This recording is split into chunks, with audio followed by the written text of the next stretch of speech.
This is Diane Mourglia-Swerdlow coming to you again with another cooking class that I know you will all enjoy because I enjoy doing it. But before I get started, I want to share with you something that I recently found while I was out of the state of Michigan and in another state looking through health food stores.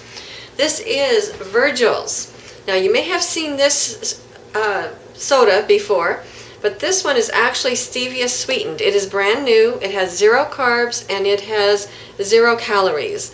It comes in 4 different flavors: root beer, black cherry, cream soda, and cola. The only one that I've personally tried is the root beer, but I've asked my local health food store to order it in the others. And not that I drink a lot of this sort of thing, but it's fun for a change once in a while. Plus, if you ever make your own homemade ice cream, vanilla with root beer poured over it is wonderful. So I do miss my root beer floats, so it's nice to kind of make that up for myself. So I just wanted to share. I like to share the new things that I find so that you can stay up on what's happening out there in your world if you're not out there researching yourself. So Virgil's stevia sweetened, 0 carbs, 0 calories. Check for that in your health food store. Ask them to order it in for you. So I'm going to set that aside, and today we are going to talk about potatoes, believe it or not. I have here in my basket that I use, it's my favorite one. Stewart doesn't like it because it's all broken, but it works for me and I like it. I have some purple potatoes, which I understand are the least genetically modified. So if you can find purple ones, that's what you need to head for. I also have some red ones. And the red potatoes and the purple ones are lower carbed. And I have white potatoes, fingerlings, but these are all heirloom varieties, and because of that they are lower carb. I have in here just for fun, I'm hoping to find one later. This is a piece of broccoli romanesco, and I was going to show you a little bit about that, but Stewart's favorite vegetable and he ate it all. So we'll do this another time when I have more of that. But I want to cut open these purple potatoes for you so you can see what they look like before I put them in my steamer basket, just to show you the difference between the purple, the red, and the white. Now this is the white, which you're mostly familiar with. This has a little yellow to it. This is a red potato, and this is the purple, which they say, my research shows me, is the least genetically modified. And if you remember from some of the other things I've told you, that purple is the color of most vegetables in their beginning, in their origin. Whether it's what we know as a green bean, those were purple. Asparagus was purple, cabbage was purple. Eggplant, of course, is still purple, but there are modifications. And if you do your research, you will find out how many of our veggies were purple. So eat your purples, not your greens. Anyway, on with the show. This are a variety of steaming utensils, which is how I like to prepare a lot of my vegetables. It's really easy to take a pot and turn it into a steamer. This is one of my favorites. It's broken, it's missing a piece, but again, it's one of my favorites, so I keep it. You can pick these up very reasonably for $1 or $2 in your stores. Just set that in whatever pot you want. So I have a large pot to show you, I have a smaller pot to show you. Just set that in, and that holds your vegetables up out of the water. And I pour in enough water so it doesn't actually come through the holes as a general rule, although if it does, I don't worry about it, it will evaporate away. And sometimes I have a couple of steamer pots going at the same time, depending upon my veggies that I'm doing. Now a lot of people don't, this one, let me show you the bigger pot too. This is sometimes called a pasta pot, but I use it more really for my veggies, so let's just fill that one up too a little bit.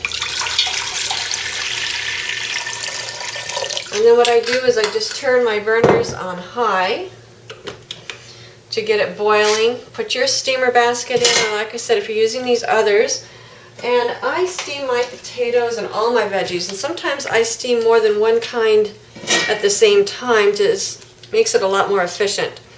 These are the little fingerlings I'm going to put in, and then I'm going to put in a few of the smaller purple potatoes, and I purposefully pick out the smaller ones for steaming. And then you can just let them go. If you have broccoli, cauliflower, again the broccoli romanesco, string beans, whatever you like, you can kind of layer them in your steaming pot.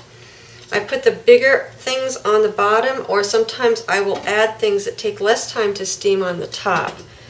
So I'm going to stick these couple of those are my open reds. Now if you have larger potatoes, what I do is I will cut them depending on how fast, but you can cut them into 2 pieces, 4 pieces.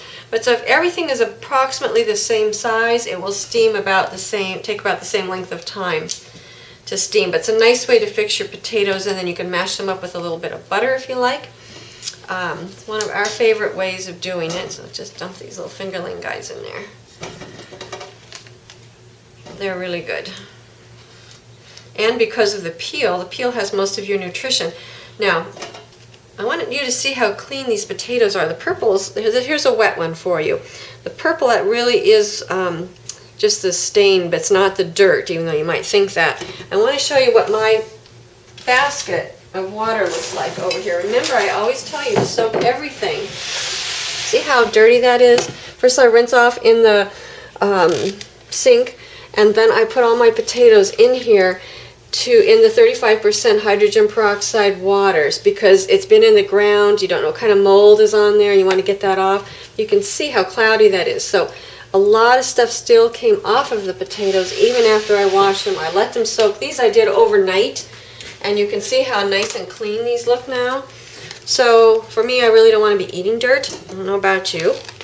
If you have cravings for dirt, I have mentioned it to you this before, it means that you are lacking specific minerals in your diet. So if you crave dirt, and as strange as that sounds, there are some people who do. So if you're one of those people, does not sound strange to you. You need to do something about building up your minerals in your body. And just for fun, I'm going to throw in my couple pieces of broccoli romanesco in the top there. So there we go. And then I'm just going to let them steam. Now I've got quite a few in here, and it might take them a half an hour or so, but that's okay. I'm going to let them steam, and that might be part of my dinner tonight. And we just put the lid on it and let it go. So that's an easy way to take care of your potatoes. Now, what I have also done for you, because most people love baked potato skins, but most people don't know how to fix them properly like you'd get in a restaurant, is I baked some potatoes, some purple potatoes in advance for you. So I can show you how to make wonderful, wonderful baked potato skins so you can have them for a snack. So when you bake them in the oven, I bake them at 475 for about an hour until my knife goes in very easily. And you can see it has a slit at the top, because if you bake it without some air escape, it's likely that your potato can explode in the oven. So you don't want exploding potatoes. So I take the raw potato, I put this in here and open up an air pocket so that doesn't happen. There'll be a lot of steam that gets generated inside that jacket of the potato. I cool them off, open them up,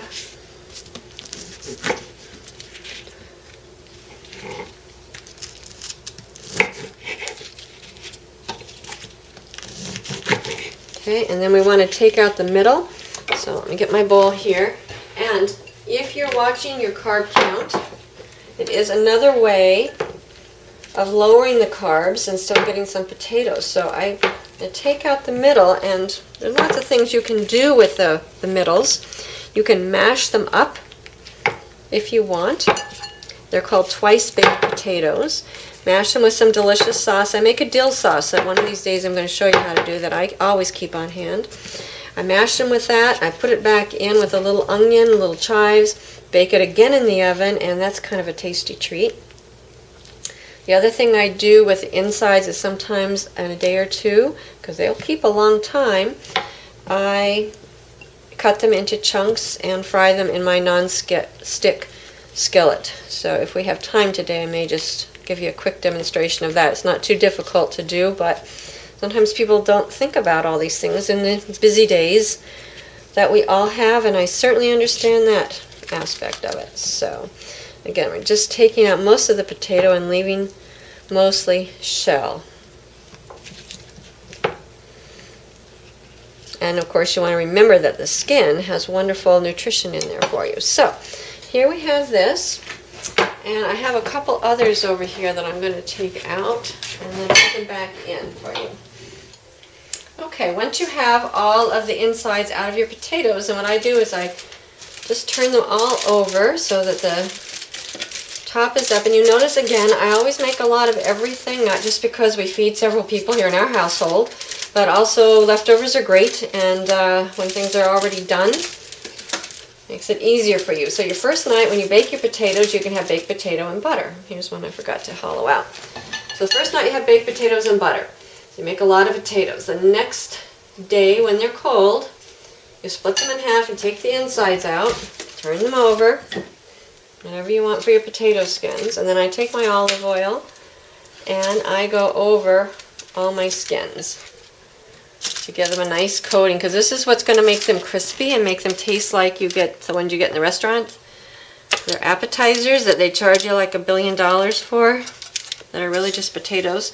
But you know, they are a bit labor intensive, so I kind of understand that from their perspective. But you can do this at home. In fact, we rarely go out to eat unless we're traveling because we have such good food at home. It's really hard to beat it out where we live. So I'm just kind of drizzled over, but I want to get them nicely coated. So if it's on your foil, I always try and line everything with foil because that makes it easier to clean afterwards. If I'm lucky and I don't pierce the foil, I can just take the foil and throw it right away, and my pan underneath is clean, which is always a thrill if I get that far with it. If the pan has been poked, the foil has been poked in some way and perforated, then you've got to wash the pan. So we're going to coat these up really nice, turn them upside down. That's going to make them crispy. I've got my broiler started, and once we put them under the broiler, they're going to sit for approximately 5 minutes because we want to get that skin nice and crispy. Get all this coated for you. Back to the purple vegetables. I was visiting here with my loyal cameraman, and he was reminding me that carrots also used to be purple, cauliflower used to be purple, corn used to be purple. So all the vegetables that you know of, they're all a variety of colors for you now, at one time used to be purple. And of course, if we take that back, purple is the color of hyperspace prayer. It is also the color that we use to cleanse the blood with, which is interesting, because what do we think about vegetables? When we think about cleansing of the body, we often think about the vegetables, the juicing. Of course, everything now is green. Well, let's take a look at that. Green has to do with emotions, and most people have got emotional challenges these days, usually purposefully implemented by those who run the world and whose power you happen to accept, which you are changing. All right, these are all lovely, nice and coated. I'll wipe my hands here for a minute. We are going to stick that under the broiler for about 5 minutes to crisp up those skins. So, here we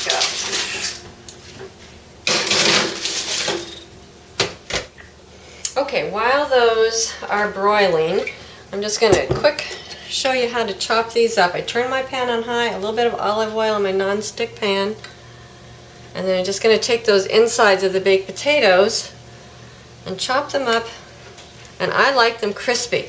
Now, I have done this in a non-stick pan, I will tell you that much, and while it is sometimes considered more healthy to cook in a non-stick pan, you want to remember that stainless steel can also leach out. So again, we're using purple potatoes, we're flushing in violet, and we're only taking into our bodies whatever it is that we need. And it'll take a little bit of time, but if potatoes, I like them better when I fry them. I actually like them better if they've been cooked first. And even when I steam my potatoes, I will make a few extra, and then I like to turn them into hash browns, so I just have a hand grater, and I will grate them after they've cooled. The first day, again, I eat them steamed with a little butter, mash them up, they're delicious. Second day, the leftovers, I will grate them and turn them into hash browns, which I like. And again, you can add a little garlic, a little onion, you can put peppers in with your potatoes. If you want to get fancy, you can put some meat in there with it. You know, whatever it is that you like. Mushrooms. You use your imagination. And that's what makes cooking fun, is the eating part of it. And if you always eat the same thing, sometimes it gets a little dull and boring. So these are on high. I'm going to let them get nice and crispy. I'm going to check on my steamed potatoes here in just a second. See how those are doing. Okay, you can see all the steam coming out. They're getting a little softer. When my knife can easily go into them, then I know my potatoes are done. But not yet. But it's good. It's a smaller one, but I'll leave it in there because it won't hurt it any. It's getting ready to go. But anyway, very nice. And as I said, you can get 2 or 3 meals out of something if you kind of use your creativity, which we all have a lot of. They're trying to take it away from us. Cooking is a great way to be creative. Check my potato skins and see how those are doing.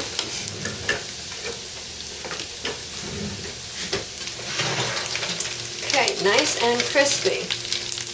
So I'm going to take those out. Back over here. And then I'm going to turn them over. And we are then going to broil for another 5 minutes. These are hot, so let me pull out my tongs. Just flip them over. Okay, here's my 5-minute buzzer going off, telling me it's time to take them out. Just flip them this way.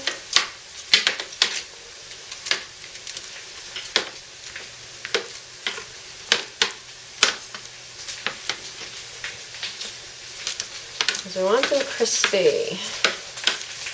That's what they do in the restaurants, and that's the difference between what you fix at home when you hollow it out and what the restaurant does.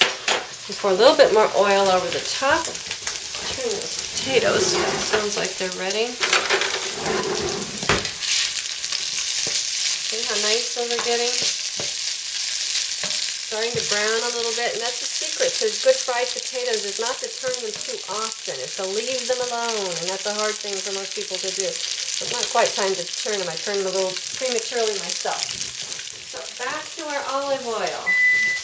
Excuse me. I have to do that.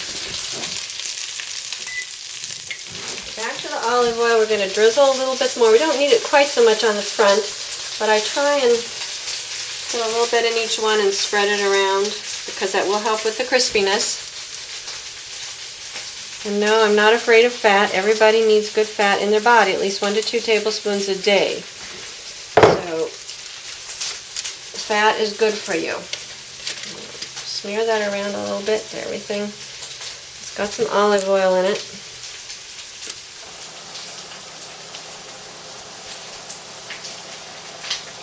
And that's going to, again, make it nice and crispy. And then we're going to put it back in the oven for about another 5 minutes. And again, that depends on your potatoes, if they're cold, if they're hot. Back in on broil for about another 5 minutes.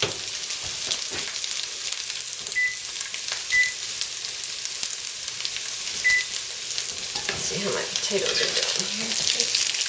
They're starting to get brown, but not quite crispy enough to turn them. So turn the heat down just a little. The other thing I want to tell you about is once you have your potato skins done, now I use the uncured hickory smoked bacon, nitrate-free. I take a cookie sheet, similar to what I did with my potato skins, and cover it with foil, lay this out on it, and then bake it in your oven at 450 to 475. You have to watch it, but you want it nice and crispy. So I put it in for maybe 5 minutes, flip it over if it needs it, another 5 minutes, about 475. Let it cool, and then you can crunch it up if you want to put that on top of your baked potato skins. You can also do organic sour cream. Now, I haven't found goat's milk, so I do use cow sour cream, but that's one of the few indulgences in the cow dairy, as well as sometimes you've seen me use organic cow whipping cream, so I do use that once in a while as well. So, back to my potatoes here. Oh, they're getting a little better now, a little crispier.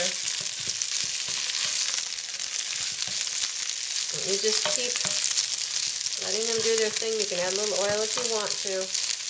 But these are really delicious. When they're done, a little salt and pepper or whatever you like, and you have a really delicious dish. I've got the steamed ones.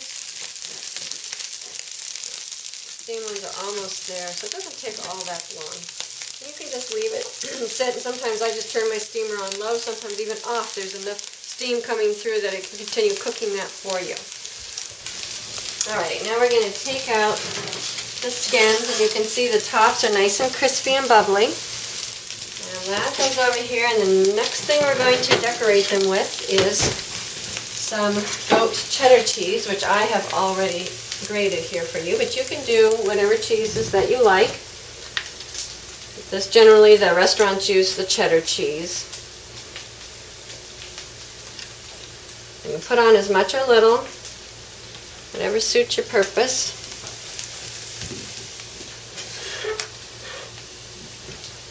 This is the last time they're going to go under the broiler for, again, another maybe 2 or 3 minutes, just enough to make your cheese nice and bubbly, however brown you want it. Personal preference, no right or wrong. And then when they come out for the last time, you can decorate them with whatever you like. You can put on your sour cream, little chopped tomatoes, salsa, chives, onion if you don't have chives or can't find them. Again, a little pepper. You can make them spicy. I like them with a little bit of hot sauce added on top of that.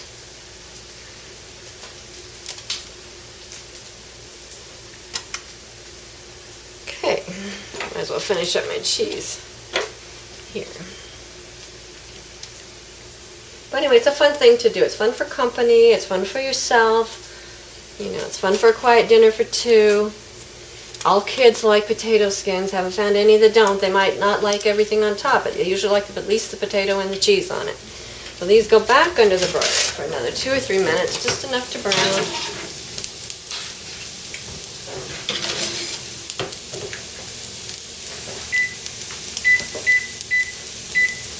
And these are nice and crispy and done. Now the other thing that I didn't mention to you too is if you like mashed potatoes, you don't have to peel your potatoes to mash them. Steam them like what I've done here. Get them nice and soft. The softer they are for mashing, the better. You see how easily now that knife just goes right through it. I would mash these, just maybe steam them a little bit more, but they're very soft. And mash them with the skins on, because that's your nutrition. So mash them up. You can put a little milk if you want, a little butter if you want. You could use oil if you want. You can also add some lightly sauteed onion, garlic in there. Some people put cheese in. If you want to decorate them, my mother used to put carrots in there, which I'm not fond of, but it's pretty. And it's fun is to have orange mashed potatoes. You could put spinach in there. Some people put cabbage chopped up in there. So a lot of fun things you can do with mashed potatoes. Because if you have your potatoes and you steam up a big batch and you want to use them, they'll keep for a long time in your refrigerator. And over the course of, say, a week to 10 days, you can change them around a little bit. So they're pre-cooked. It's easy to use. You can grate them in. You have hash browns. You chop them in chunks. You've got home fries. You mash them. You make potato skins out of them. You know, just so many things that you can do with a little creativity. So you're eating good, nutritious, home-cooked foods that aren't too difficult to prepare. Takes a little bit of time and planning, but you can do it. I have faith in you. So let's pull these out. I think they're about done. Yep, with the melted cheese on it. So you can see, and of course the whatever is falling off onto the cookie sheet we're going to put on top because we don't want to waste anything. And like I said, decorate them any way you want. They're fun, they're good, they're nutritious. It was kind of a fun thing to do with potatoes. They're a little higher in carb, but as I mentioned, the homegrown varieties, the heirloom ones, are lower in carbs. And yes, you do need some carbs, but the issue in this society is we've overdone it. So you want to modify, especially if you're on a healing type of diet of any kind. So I want to thank you very much for joining me. This is Diane Mourglia-Swerdlow, expansions.com, and I look forward to our next episode where I can share more amazing, fun, fast cooking tips with you.